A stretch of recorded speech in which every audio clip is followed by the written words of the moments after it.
Let's take a look at the different settings you can use for your quizzes. And remember, in Google Classroom, when you're making a quiz assignment, it's based on a Google form. And when you create that assignment, you'll bring up your Google form. So here's my example one. Let's look at the settings that you can choose here. So if you hit this settings gear up in the corner, it brings up a pop-up. We're in the General tab. And we'll just go through each of these options. So the first one is, do you want it to collect email addresses? That is, when someone answers your quiz, do you want it to automatically collect their email address to associate with those answers? So I can check that. If I do check that, I have the option for respondents to receive receipts. So this means they get a receipt at the email address that they put in that says the answers that they gave them. So this can be nice to give students a record of their answers. And if I check this, you'll see there are two options: if they request a response receipt, or always. I like to pick always just so that students have a record of their answers to the quiz. In the next section, we can restrict to users within our institution. So for students, you do want to do this. This is an important one. Do I want to limit to one response? Or do I want to allow people to submit multiple responses? Another important thing is whether or not someone can edit after they submit the quiz.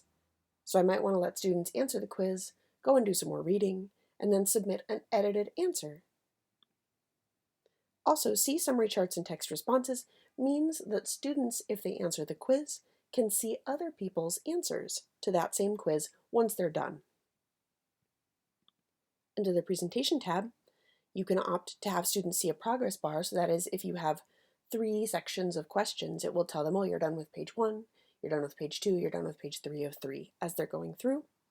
Shuffle question order means that for each student, they receive the quiz with the questions in a different order, so a randomized order.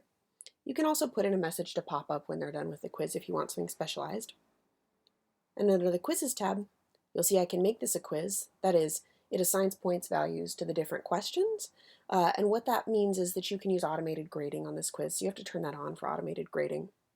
Chromebooks, this is if you have specialized Chromebooks for your classroom. Our school doesn't have that.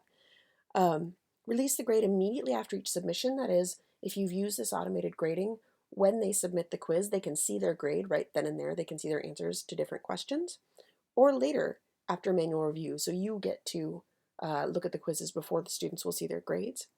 And you can also choose what they can see at the end of the quiz. Do you want them to be able to see their individual questions they missed? Do you want them to be able to see the actual correct answers to those questions? So for instance, if you're having students resubmit, edit, and resubmit, you might not want to just give them the correct answers before they resubmit. And can they see the point values for different questions? Generally, you'll want to leave this off because using grading in Google Classroom, you may have assigned a completely different point value to the quiz as a whole. And so each question will be scaled up to that point value in your classroom. And if you've changed any of these settings, just hit save.